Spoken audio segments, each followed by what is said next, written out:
Shalom. Sebelum kamu tonton video ini, jangan lupa untuk klik tombol subscribe dan nyalakan loncengnya di bawah. Gak ada ruginya klik tombol subscribe, karena subscribe itu gratis, saudaraku, gratis.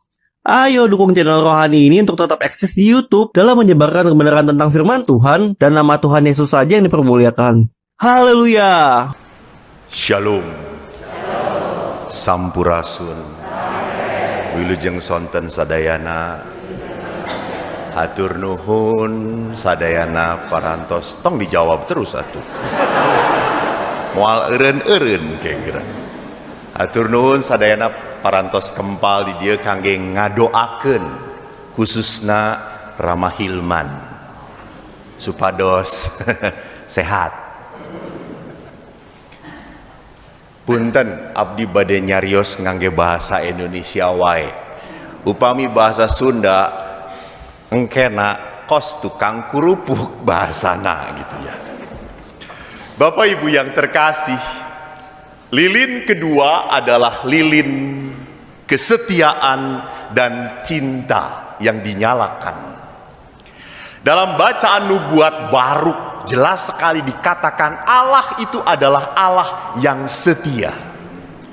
Walaupun umat Israel sudah hancur hidupnya, dibuang ke tanah pembuangan, namun Allah menjanjikan apa? Penyertaan. Bahkan dikatakan di sana Allah yang akan menuntun kalian dengan penuh sukacita dalam cahaya kemuliaan dan dengan belas kasih. Hebat Tuhan itu. Jadi walaupun anaknya orang Israel itu tidak layak dicintai karena ngaco, tapi toh tetap tangan Tuhan tetap tangan berbelas kasih. Bukan tangan seperti manusia. Tangan manusia itu kalau sudah disakiti, saya akan agak hati-hati. Takut disakiti kembali. Tapi Allah bukanlah manusia. Maka tadi kalau sosok Allah adalah Allah yang setia dan cinta, dalam bacaan Injil muncul sosok manusia besar yang setia dan penuh cinta, Yohanes Pembaptis. Ingat, Yohanes Pembaptis adalah salah satu nabi besar. Kenapa? Karena Yohanes Pembaptis menjembatani nabi-nabi zaman dahulu untuk masuk ke dalam apa? Nabi yang paling besar dan Allah sendiri, yaitu Yesus. Yohaneslah yang menjembatani. Dan Yohanes bukan hanya sosok nabi karena Yesus berkata tidak akan ada di dunia ini yang lahir lebih besar daripada Yohanes. Tetapi yang terkecil dalam kerajaan surga akan lebih besar daripada Yohanes. Bukan hanya Yesus mengatakan seperti itu, berkata tentang Yohanes, namun Yohanes dalam cara hidupnya pun sungguh seorang nabi. Di padang gurun, makanannya hanya belalang dan madu hutan. Bukan seperti para romo di Cisantana ini, kalau tidak salah ya, di Cugugur. Kata Pastor Dedi, di dia mengandahar sampe jeng sampe deui. Kelihatan dari tubuhnya makin besar seperti sampe. Tinggal di peyem. Jadi bukan hanya cara hidup, tetapi pewartaannya pun sungguh amat memperlihatkan satu kata, bertobatlah. Kerajaan Allah sudah dekat. Dan hal yang kedua yang membuat sosok Yohanes besar, hebat adalah apa? Yohanes walaupun ia punya banyak pengikut, Yohanes tahu diri. Yohanes merendah. Yohanes sadar. Maka dia berkata, seorang nabi besar akan datang. Bahkan aku untuk membungkuk dan membuka tali kasutnya pun aku tidak pantas. Bahkan penginjil Yohanes mengatakan apa yang dikatakan oleh Yohanes Pembaptis. Ia harus semakin besar, tetapi aku semakin kecil. 25 tahun imamat akhirnya mendarat pada permenungan ini. Ia harus semakin besar dan aku harus semakin kecil. Inilah sikap dan dasar yang coba kami hidupi dalam panggilan kami. Sewaktu tahun 1996 kami ditahbiskan berenam, tinggal 5. Dan Pastor Tono pamit karena tidak bisa. Hari ini di parokinya di Tanjung Selamat Medan ada krisma dan dirayakan pula di sana.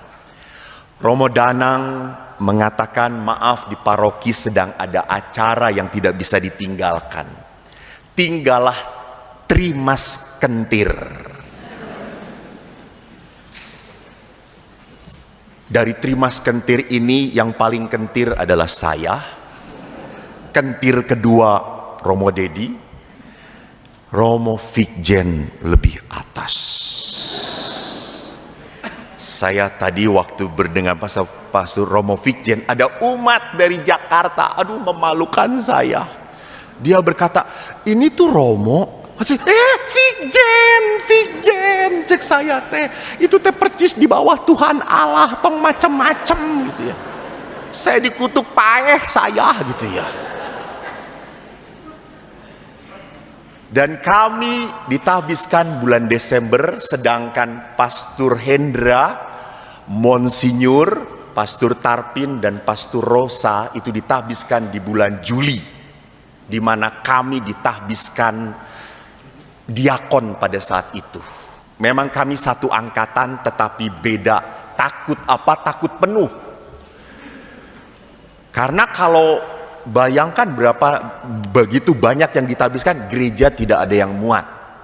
Kami tadinya mau pinjam itu lapangan landasan terbang Husein Sastra Negara. Jadi saudaraku yang terkasih, lihat di sini bahwa pada saat kami harus menyadari Allah yang harus semakin besar dan kami semakin kecil, kami sadar bahwa kami punya umat yang dekat dengan kami. Betul, umat yang menyayangi kami. Tetapi kami sadar, sedekat apapun umat dengan kami, mereka bukan milik kami. Kami harus mampu membuat umat itu dekat dengan Tuhan, taat pada Tuhan, nurut pada kata-kata Tuhan, bukan nurut pada kata-kata pasturnya. Tehangkeun jengkol euy, aya jengkol gitu ya. Urang hayang pete, aya petena gitu ya. Urang hayang bakakak hayam, aya gitu. Please deh. Tidak boleh kami sebagai seorang hamba gembala memakai umat untuk mencari kesenangan kita. No, that's not good. Maka saya senang bahwa pastor itu ditempatkan selalu berpindah-pindah supaya tidak menggenggam umat dan supaya umat pun agak bersabar dengan pastor yang menjengkelkan. Doakan saja sakedeng deui oge dipindahkeun gitunya. Jadi ada kesempatan untuk mendoakan pastor supaya dipindahkan gitu. Tetapi apa dalam spiritualitas ini, apa yang mau ditunjukkan? Bahwa kami diajari untuk apa? Lepas bebas, tidak menggenggam apa yang ada di dunia ini. Maka itulah panggilan kami, supaya membawa umat semakin mendengarkan Tuhan dan taat pada Allah. Yang kedua, kami pun sadar bahwa banyak banget umat yang memberkati kami, memberi kepada kami. Tapi kami sadar apa yang diberikan umat pada para imam bukan untuk dinikmati oleh kami. Apa yang diberikan oleh umat kepada imam adalah untuk membangun kerajaan Allah dan membangun kebaikan di dalam tugas pelayanan kami.